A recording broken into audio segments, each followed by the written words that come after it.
Equity Mates. I will say this about investing. Everything you do learn is cumulative. What I learned at 20 is useful. Welcome to another episode of Equity Mates, or should I say, hey, howdy, folks. Welcome back to another fun-filled episode of Equity Mates, the show where we, invest and stuff. Whether you're a total noob or you're just basically the Warren Buffett of your block, we're here to help you from zero to donuts. I mean, dividends. If you're tuning in for the first time, welcome to the party, pal.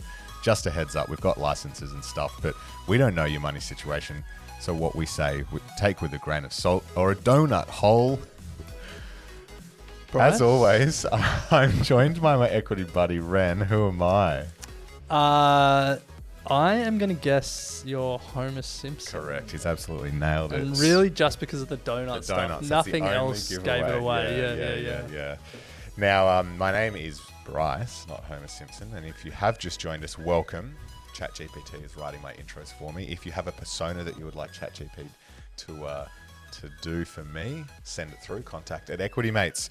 But Ren, we have a massive episode today, one that we've thoroughly enjoyed doing every month, and one that is enjoyed by the Equity Mates community purely just based off the number of questions we get for these episodes, and it is an Ask an Advisor. That's series. right. Every month, we get one of Australia's best financial advisors in the hot seat, and we put your questions to them. We know that advice is expensive, and so hopefully this is a way to get some of your questions answered. This month in the studio, we had Patrick Malcolm from GFM Wealth Advisory, and we covered a lot of ground. We covered investing, we covered, wealth strategies more generally. We had a number of rapid fire questions. Investing for kids is something that keeps coming up. Tools that he uses. Yeah, tools that he uses. Yeah, a couple that, one that I've got a tab open and I might do some exploration of after this. Yeah. But we'll let him explain it.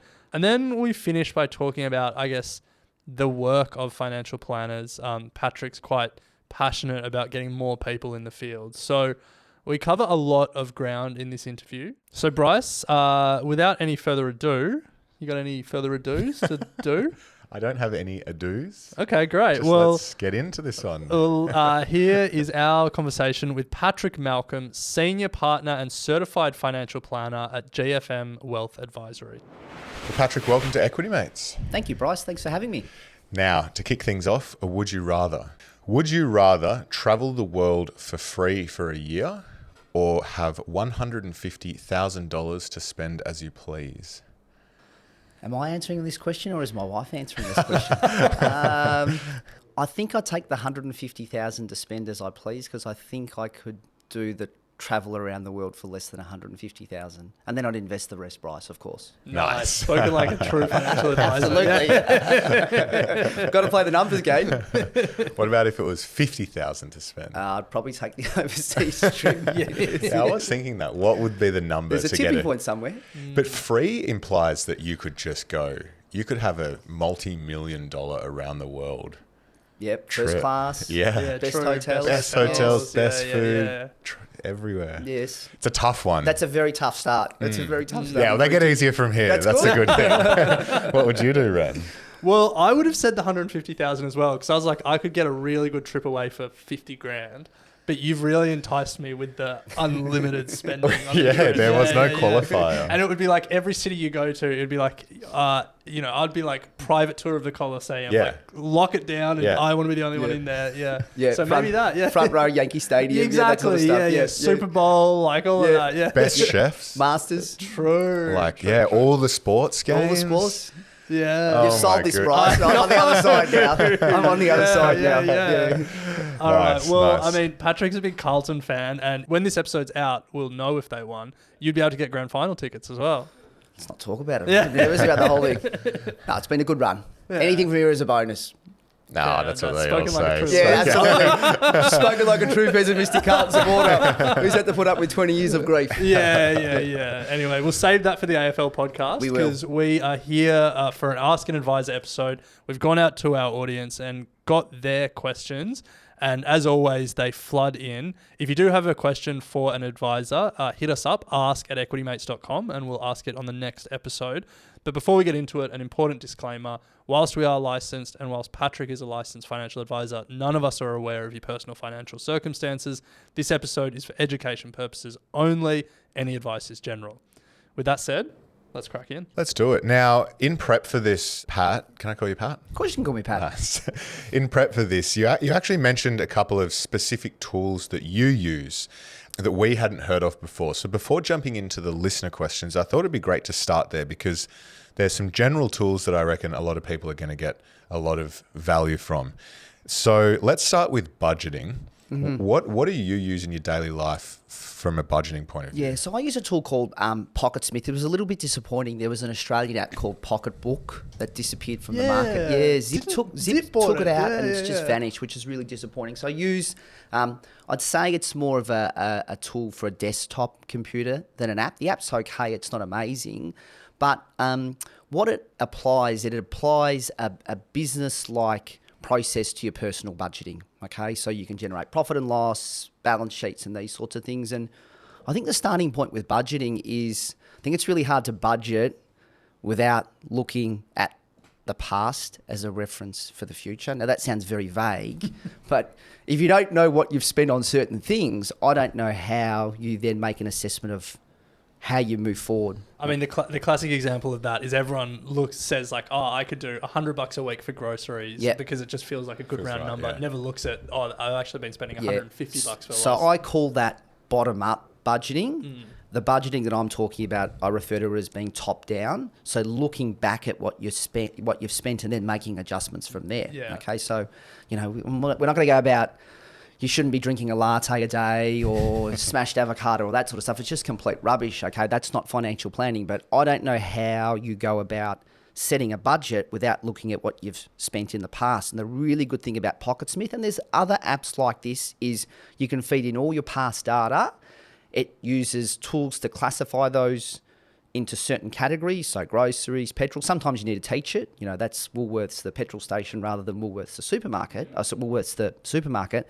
Once you get that right, you've got a really good sense of, okay, well, this is what I can set myself. And from a budgeting perspective, if you're then looking to save and you've realised, well, actually, I don't have a savings capacity, it then gives you a reference point to say, well, what are the categories can I pull back on to get to my spending goal? Okay, so maybe that's, well, I'm eating Uber 3 times a week. I'm going to eat Uber 2 times a week, and that saves me $50 a week that can work towards a goal. So I think it's a great tool. Is it free? It's not free. There are free versions of it, Bryce. It is paid, but I think it's worth, I've got the paid version. I think it's about 180 Australian dollars a year. Okay. I honestly think it's worth its weight in gold. Here's a question. Would it be tax deductible? Oh, I'm not going to get into that. Okay. I don't suspect it would be because It's not deriving an income. no, it's not produced. Yeah, It's yeah. actually saving you Yeah, expenses. yeah. So I don't think it would be tax deductible. Well, But hey, I've just had a look. Not sponsored, but there is a free version of it. But hey, I if just don't think it gives you. And then it scales up. Yeah. So you can try before you roughly $18 a month, call it, or thereabouts $15 a month. Yep. If that's going to save you more than that, obviously net positive. Absolutely. Yeah, and I'm not sure how it's a really interesting time because I think it's so easy to budget, but it's also so hard. It's so easy because there are these wonderful tools, Bryce, but at the same time, the tap and go are the things that kill people. It is a death by 1,000 cuts. Yeah, so, our parents probably worked off the envelope system where you get your pay in cash and you divide it up amongst a whole heap of envelopes. And, once that envelope's finished, well, you can't spend any more money on that thing. And you sort of can't do that now. It's really, really hard. But at the same time, there are these tools that can keep you disciplined and really help with your budgeting and your saving and therefore investing. Yeah, nice. The second one was around getting good deals. Now we're in an environment at the moment where any deal is helpful for the bottom line. And we have a show on our Get Started Investing podcast where we're trying to find deals to save us upwards of $100 a month. So what are you using to find good deals? Yeah, as you can probably see through my use of Pocketsmith and being a financial planner, I'm quintessentially stingy. Yeah, it's in my DNA, okay? So I love a good deal. I think, there's all these websites out there you can get good deals from, but in terms of things where you get really good bang for your buck with, I think a choice subscription is absolutely fantastic. Where you want to get, when you want to compare fridges or laptops or these sorts of things, choice is really good for that. But where I've found choice really valuable is with things like insurance. If you went through your budget and you classified insurance as an out-and-out item rather than saying, well, that's health insurance or car insurance, it's really up there in terms of expenditure. It's probably top 3, yeah? So if you can save $500, $1,000 here or there on those sorts of things through a choice membership, which you can do, it's really good at comparing private health insurances. There's some really bad ones out there. I'm not going to name any of them, but choice is really, really good at that. Great with car insurance, home insurance, those sorts of things. How is it different though from a insurance point of view or like financial services to what is freely available on Finder or Compare the Market or any of those sort of comparisons? Yeah, so with those, my understanding is, and I could be wrong here, often they take a commission or they get... That's how they make their money. Like, well, I'm not sure about Finder, but Compare the Market or iSelect and stuff. So it's not fully authentic. No, and you're not getting a true picture of the whole marketplace, and they might steer you in a certain way because that gets them the highest commission, but choice isn't like that. Yeah. So did it used to be free? Because I remember going on there quite often. It's years ago. The Choice website. Choice. Yeah. I suspect the same thing as with Pocketsmith. There's a lot of stuff that you can get on the website for free. All the good stuff's hidden behind a paywall, though. I'm trying to find a mattress at the moment, and everyone recommends go to Choice, and they'll tell you which are the good mattresses. You have to pay for the membership. I did use it for the mattress thing when we were looking for a mattress, so I can say I have used it for that. Flick us your login. Yeah. I mean, how much is a good night's sleep worth? Thousands. Yeah. Definitely thousands. So stop being so stingy. Yeah. Anyway, it takes me a long time to do these things, so I'll get there one day. Yeah, so those are two tools where I think there's an investment there. And certainly if you're struggling to make ends meet, me sort of saying, well, go out and spend $180 on this and $180 on that. But if you can afford it and you're looking to save money, I think they're really good tools just to get the basics right and build from there. Yeah, I love that. Well, let's turn to investing. And to kick us off today, we have a recorded question from Michael. Hey, Bryce and Ren. I've read your book on investing and 2 others, as well as follow you guys on socials and your investing podcasts. The main message I get is investing can be for anyone and it's important to just get started. I've recently spoken with my accountant, who is also a financial advisor, and she said to forget about investing and to attack our mortgage. While I do agree the mortgage is important, it was kind of a big blow and left me a little confused as to why not at least put aside small amounts for investing. She also made a comment that insinuated that investing in shares is for people with more money and essentially for us to not pursue, which was an even bigger hit as I've been getting really excited to get into the world of investing. Just wondering if you guys would agree with her or what your thoughts are on the matter. Cheers. Michael from Sunshine Coast. All right, Patrick. There's a lot in that. Yeah. There's a lot in that. The first thing is I must disagree with the sort of assertion that investing is just for rich people. It's just complete garbage. Yeah. I think anyone can invest, and one of the benefits that we've had with technology and all sorts of things over the last little while or over a prolonged period of time is investing is far more accessible than what it used to be. Yeah, you're not calling up some guy at the stock exchange to buy shares. You can do it online, and you can do it online pretty quickly. So anyone with any sort of money that's got the cash flow can invest. It's a really, really tough question because at the environment that we're in with interest rates being so high, that hurdle rate that you need to achieve to make that investment worthwhile is a lot higher, okay? So if your mortgage had a 1% at the start of it, which was the case a little while ago, the hurdle rate that you needed to get on your investment wasn't very high to go over that mortgage rate, okay?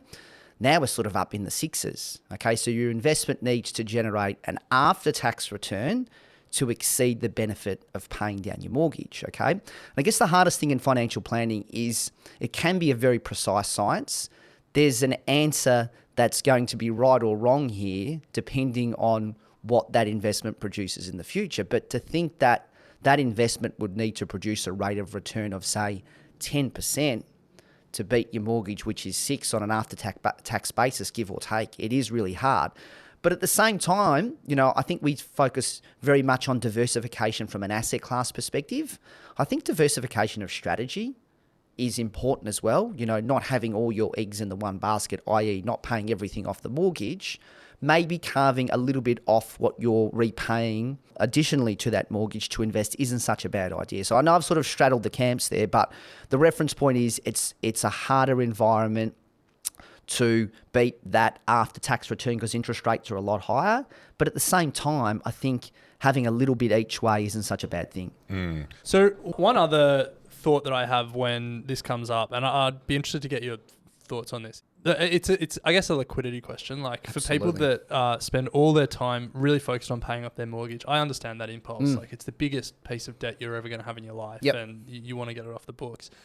But what you don't want to be is 50 mortgage free, heaps of capital gains in the house that you own outright, but no liquidity. And when you might need to draw on some money, and then you have two super illiquid assets, super that you can't draw on, and a property that you could get another mortgage on, but you don't want to do that. Does that factor in as well? Absolutely, it does. Yeah, and I think the other risk that you're alluding there to is leaving your run too late. Dollar cost averaging is a very, very powerful strategy. Okay, so what does that mean?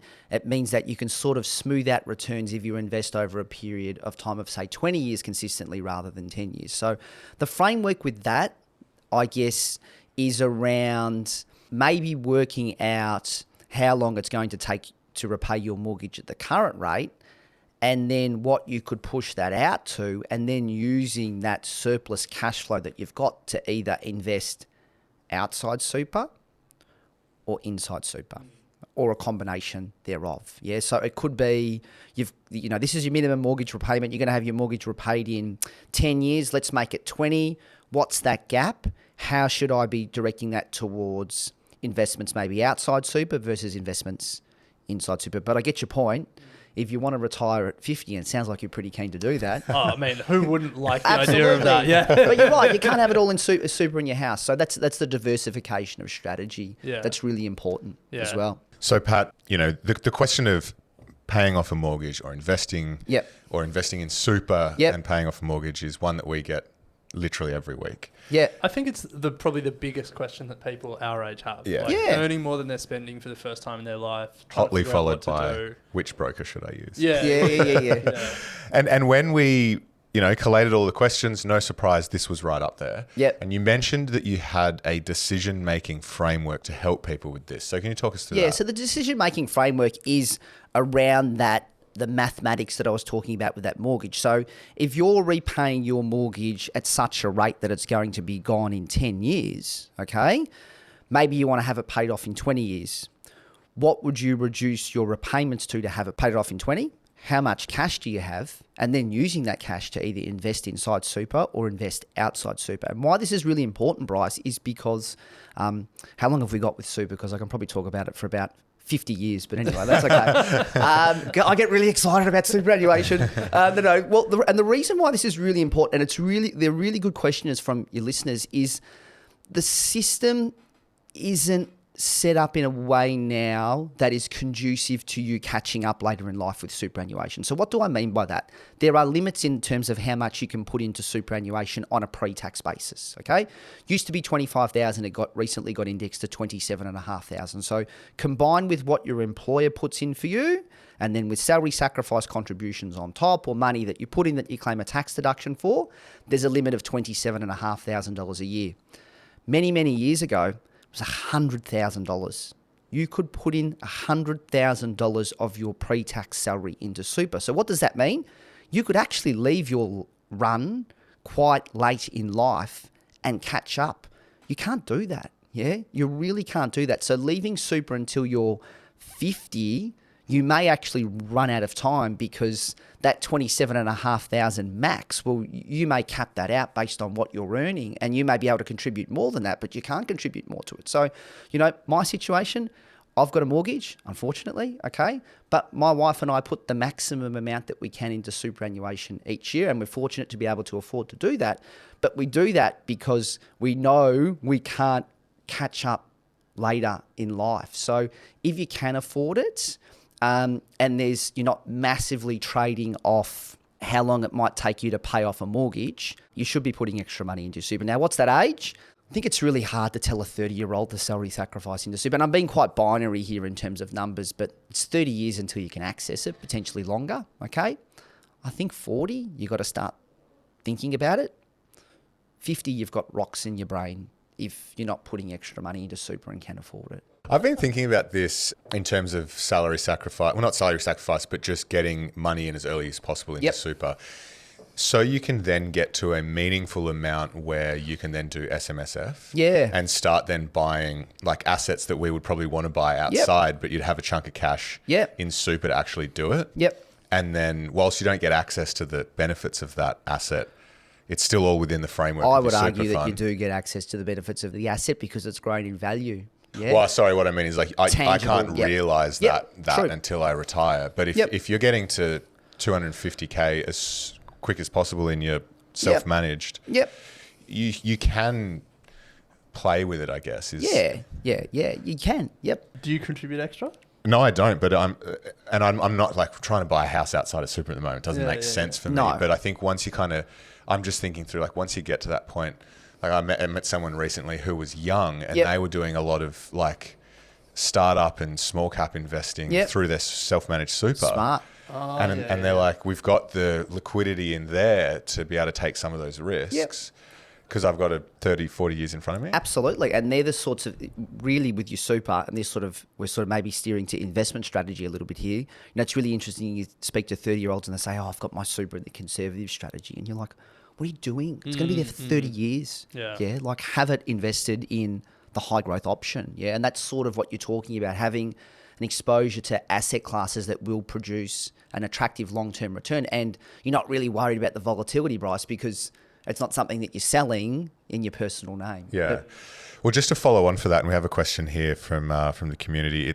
The question is, what are the signs to start making extra contributions as you're building wealth outside of super? In other words, I guess, at what point in terms of maybe cash flow, free cash flow, whatever, is it a good idea to start thinking about it? So I think the first point is what we're talking about here, putting extra money into super, is either what we call salary sacrifice, which many listeners may have heard of.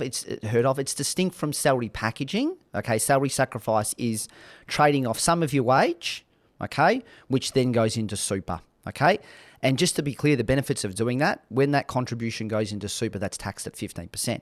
Okay, your marginal tax rate may be 34.5, it may be 39. Okay, so you're instantly saving by having that money go into super. Okay, so the first thing is you need to have a savings capacity. You can't sacrifice something you don't have.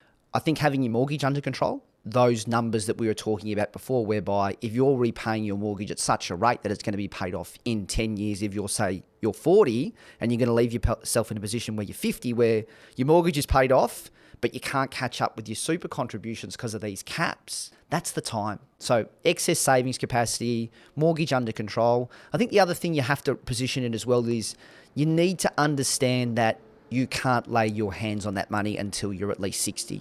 Okay, so there's lots of financial decisions that you can make where you can sort of backtrack and say, look, I bought these shares, but I really need them to, do some renovations to the house or buy a new car or go on holiday. Once the money goes into super, it's there until you meet a condition of release, which is at least age 60. Okay, so you need to be comfortable that you're not going to want to access those funds in the immediate term. Yeah. You mentioned there, some of these things you might not need to do until you're like 40 and stuff like that. I'm being quite binary, but it's sort of, as I said, I think 30 is very early to be putting extra money into super.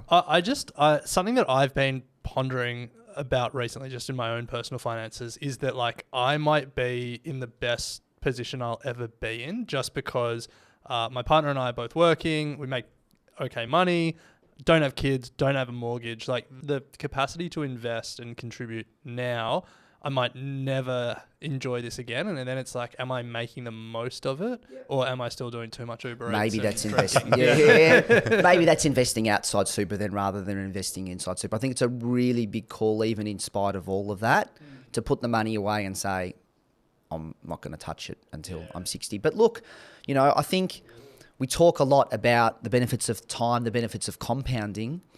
Think about the benefits in super where you're starting with 85 cents in the dollar rather than 65 cents on the dollar or less in your personal name. And that compounded impact over time is massive. It's really, really big. And the other thing that people maybe miss the piece with super too is the actual environment in which it's invested is concessionally taxed as well. So when you make a concessional contribution, it's taxed at 15%, but then the income's also taxed at 15%. So you're getting the compounding on the compounding, if that makes sense. And there's also discount for capital gains. Where it stands at the moment is once you get to 60, this is a long way off for the three of us, but nonetheless, it's a tax-free environment up to a pretty generous limit, $1.9 million. So there's no better place to have your wealth in retirement. And there's probably a whole heap of 40-year-olds that are probably snoozing at the moment. But yeah, you sort of got to think, you got to think ahead of the curve with it. Well, let's bring it back to, I guess, a really common question for people more our age, in their 30s, late 20s, the dream of buying a house. Yeah. And Bryce and I are both on this journey at the moment. We're saving for a home deposit, speaking to mortgage brokers, going to inspections and realizing Hope you're not eating smashed avocado or buying coffees every day or something like that. Yeah, yeah. And it's a common thought about how you set yourself up. And a question that we got through was, I guess, around investing time horizons. Yeah. And let's say they've got some cash flow, they're putting some money away, they want to buy a house, maybe, call it 3, 5, 7 years. Yep.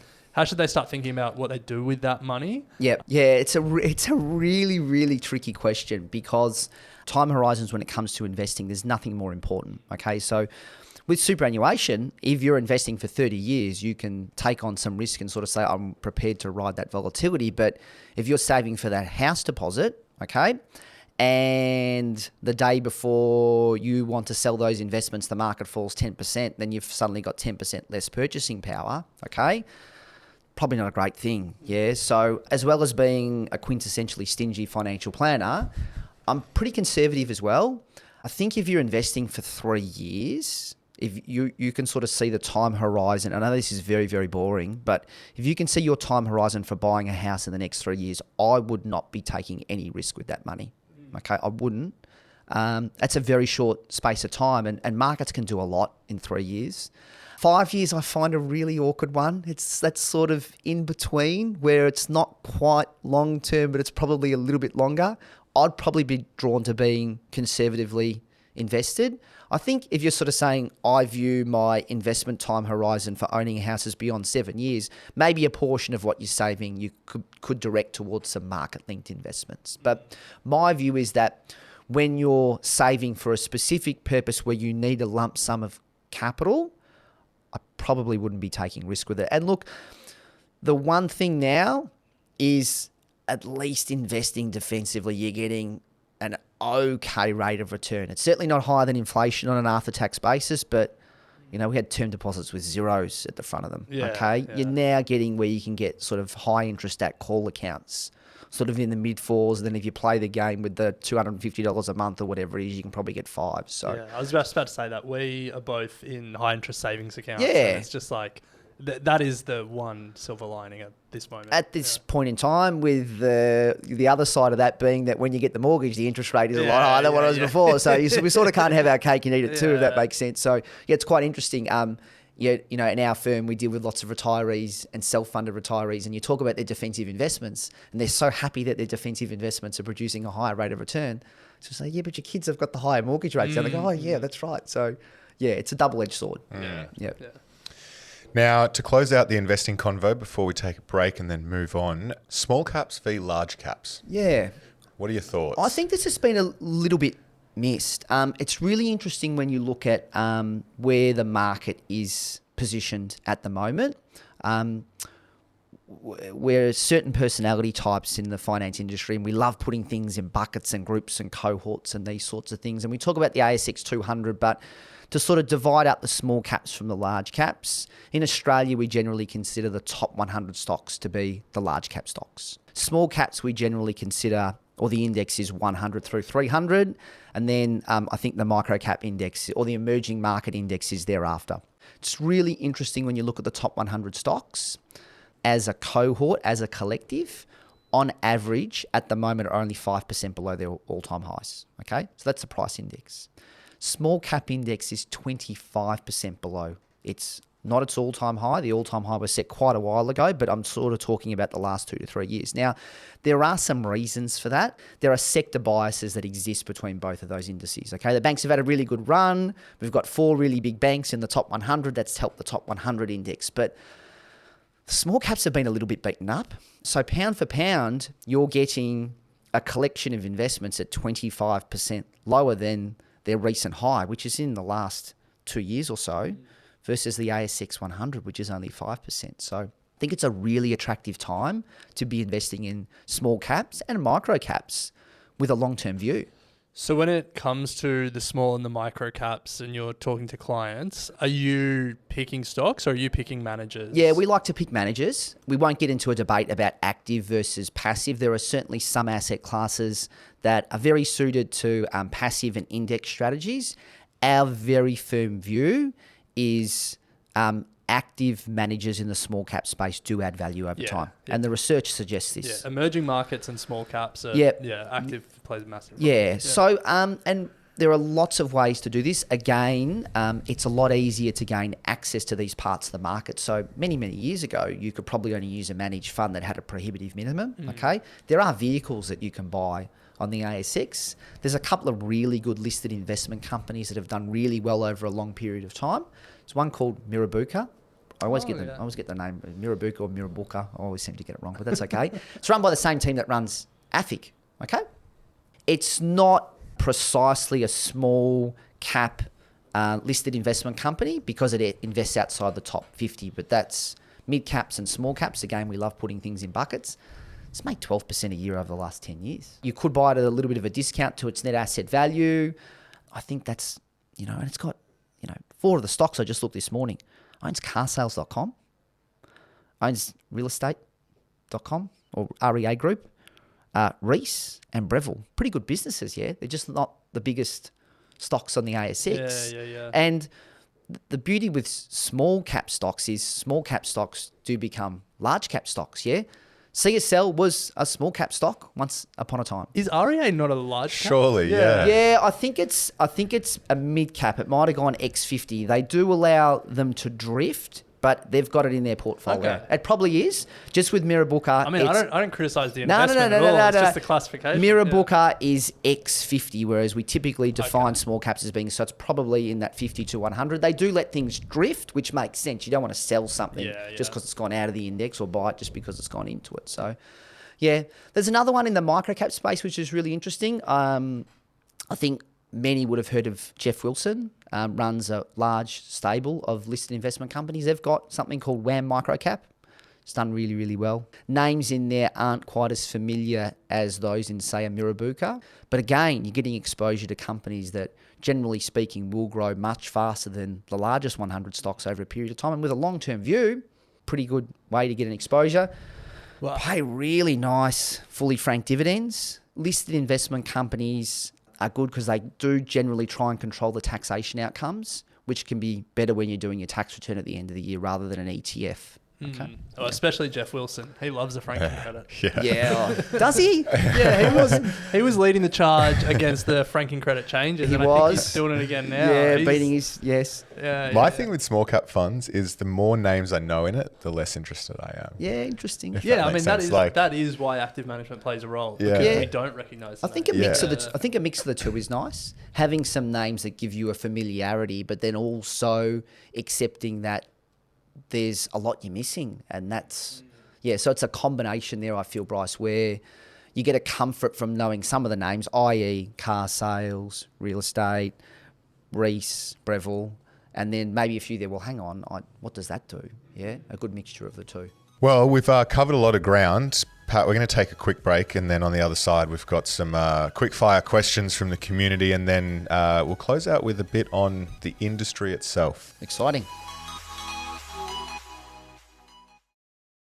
Welcome back to Equity Mates. We're here with Patrick Malcolm, Ask an Advisor series. We've covered off investing, we've covered off super, we've covered off tools and resources, and now we've got a few quick fire questions to get through. So, first one, what is the best method to begin learning financial literacy or lingo whilst working full time? There's so many resources out there now. Yeah. I think I'm not pumping up Equity Mates, but podcasts, just amazing. And the best thing about a podcast is you can do it on what is dead time. Yeah. So you couldn't read a book in a car, right? It doesn't work. You shouldn't be reading a book in a car. But it's just such a good way. I listen to podcasts when I'm walking the dog, play them at 1.25 speed, which is good too, get through it a little bit quicker. So I think podcasts are a really good way. Comparing how accessible information is around investing now compared to 20 or 25 years ago. Like, I was a little bit of a dork when I was a teenager. I used to line up at the newsagent waiting to buy Shares magazine, and that's how I learned about investing, or going to the library or these sorts of things. The internet, podcasts, sensible things on YouTube. I know you guys have your Friday segment, which I always find very amusing to see some of the things that are floating around. It always gives me a good giggle at the end of the week. But I think using what would otherwise be dead time to listen to things is a really good way. Yeah, completely agree. Equity Mates first, though, of course. Yeah, well, I mean, the reason that we started Equity Mates was because we loved podcasts, but they were really all American, and a lot of them were like the industry speaking to the industry, and we were like, there should be one for people like us who just want to learn. AFR podcast is really good as well. Those sorts of things. There's numerous ones out there, and pretty easy to find as well. So here's a big question, and it's become more and more, which I guess is a reflection of where Equity Mates listeners are in their lives. What is the most tax-effective way to invest for kids? Well, this is a really tricky one because it depends on a range of different variables. The problem with investing in something like an ETF is it can pay out really nasty capital gains. You probably want something that's pretty set and forget, where you can reinvest dividends. I think some of the listed investment companies are really good. There's so many children I know that have inherited AFIC shares that their parents bought for them once upon a time. You can reinvest the dividends. They've also got a bonus share plan, which is really interesting from a taxation perspective, again, depending on your individual circumstances. But what happens there is, rather than being given the dividend, you get given extra share, and it's not actually a tax event. Okay, so that can be a really tax effective way. I think the other thing too is we can get really bogged down with the tax effectiveness of the investment. There's some horrendous products out there investing for kids that are really expensive on a fee basis. So you might have a product that suggests it's tax effective, and it may very well be, but if you're paying an exorbitant fee on the investment, the sort of fees wash out the tax effects or the benefits of the tax effects. So I think sort of looking at the fee structure of certain investments and then thinking about the tax as well is a good way to look at it. I think the MER on AFIC's like 0.2% or something. It's just such a cheap way to get a diversified portfolio of Australian shares. Again, it's just the Australian share market. But yeah, look, ETFs can work, listed investment companies can work, listed investment trusts, all these sorts of things. But it is a lot easier now than what it was 10 or 15 years ago. Yeah, there's been like a flurry of platforms that have opened like kids accounts. Like a lot of the online brokers have done it. Some of the micro investing apps have done it. In terms of for new parents who want to like actually set up the account, like I've heard people talk about trusts and stuff before. Like I'm a new parent. Like, what website am I going to? What am I actually doing? Look, trusts can be... The problem with the trust is there's a fixed cost element to setting up a trust, which may not necessarily justify the sum that you're investing, and then also the ongoing cost of the compliance and tax return for the trust. So you mentioned some products there that are good products to think about. But how am I actually doing it? Like, am I just buying it through my brokerage account and then good question. Claiming it as a kid's asset on? Yeah, so you can invest directly for a child. It can be very tax ineffective though. So there's an amount that a minor can have tax free. It was $416 a little while ago. That number stuck in my head, but there's quite penalty tax rates above and beyond that. Yeah, I learned that recently. It's pretty crazy. 66 or 67%. Look, and there's legitimate reasons for that. People putting ridiculous sums of money in their children's name and then when it should be theirs. You could always hold an investment in trust which means that the person owning the investment in trust is responsible for the taxation outcomes. Yeah, okay. Yeah. Well, speaking of kids, we've got one here. Excluding ETFs, what are some great companies to buy for kids that can just DRP or dividend reinvest for 20 plus years? Yeah, AFIC's great. I reckon Mirrabooka's great. Exposure to small caps. If you're investing for children, and you've got a long-term investment horizon, play the small cap bias. Yeah, generally speaking, smaller companies will perform better. You know, a mixture of AFIC, a mixture of Mirrabooka, maybe a little bit of WAM microcap in there as well. You'd want some international exposure in there as well. It's really, really hard because you're starting with $500. You're not going to go out and buy 4, right? But I think as it grows and you add, you might think about diversifying a little bit. So, yeah, AFIC's great. Mirrabooka's great.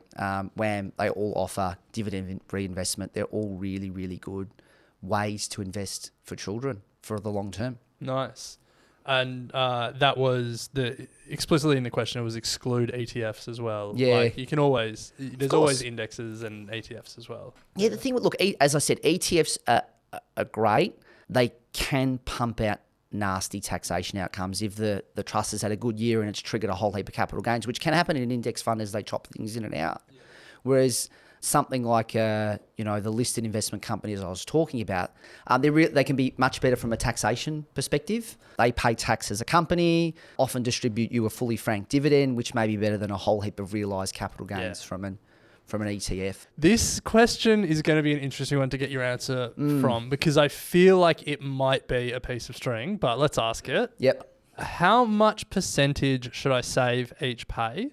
And then how should I split that percentage across saving and investing? Yeah, look, that's such a hard one. It's really, really hard because there are people out there that, because of their financial situation, cost of living is extraordinary, particularly in the big cities in Australia, you may not be able to save, okay? So me sitting here and saying, well, you should be saving 15% of your salary is a little bit self-righteous, okay?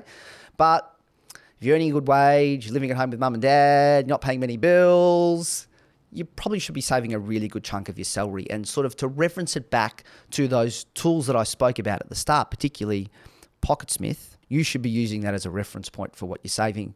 Why I find that's really good too is the other thing that we can do as we progress in our careers is we naturally spend more, okay? I'm sure you guys are the same, okay? You don't live like you were university students now, okay? You spend money on different things.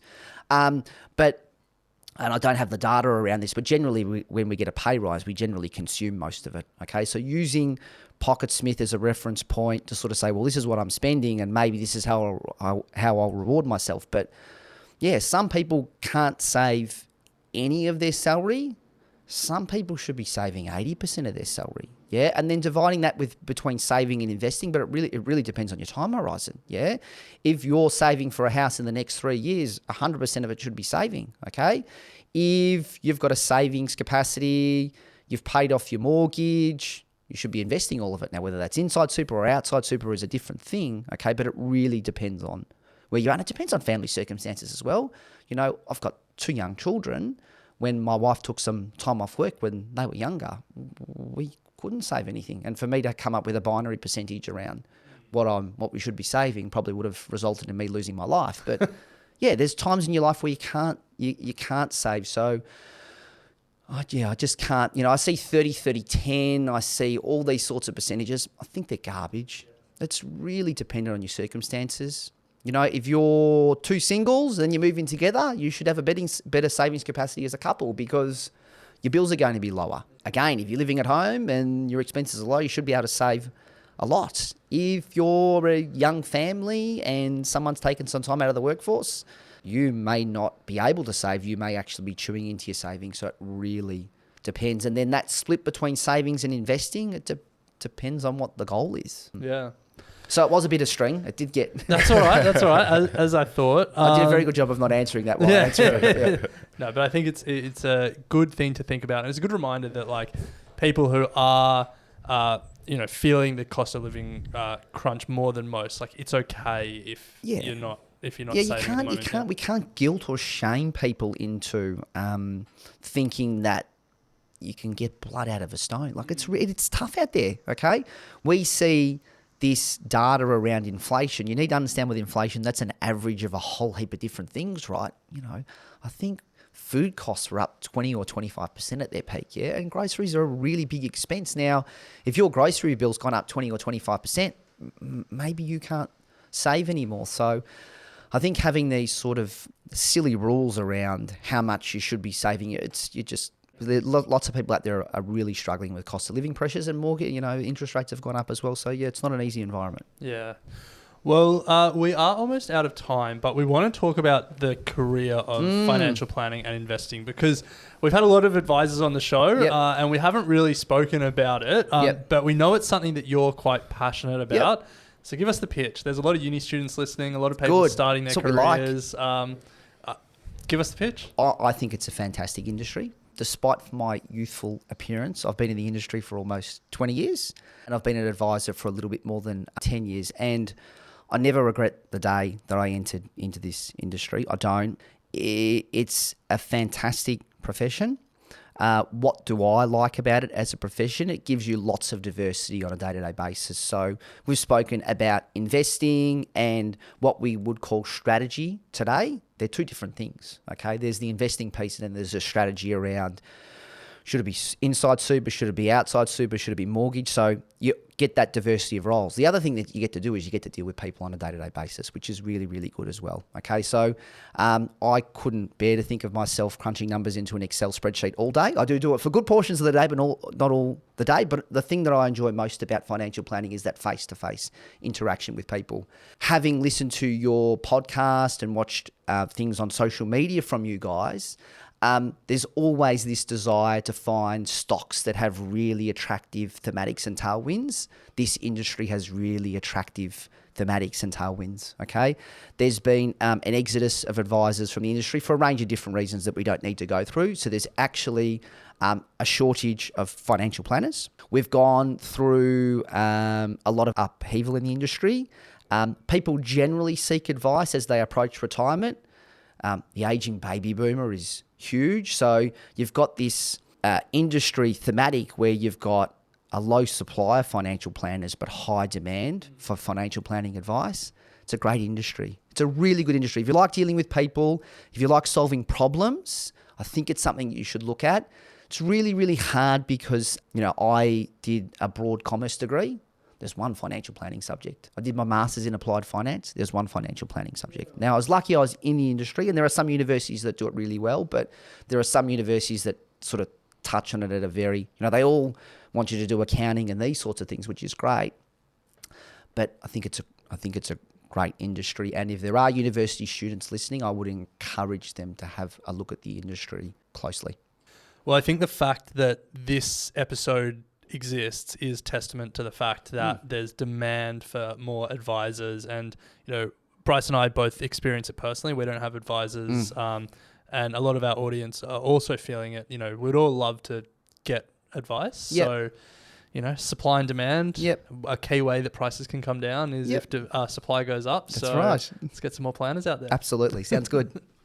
Love it. Well, Patrick, thank you so much. Thoroughly enjoyed that. And keep the questions coming from the Equity Mates community. Thank you to everyone who put questions forward. If we haven't got through all of them today, we do have a weekly email that comes out on a Thursday as part of the Equity Mates newsletter. And it is where we get our advisors to answer one of the community questions as well. So if you're not signed up to that, make sure you head to equitymates.com/emails to sign up to hear more from our advisors. Again, ask at equitymates.com to submit questions for next month.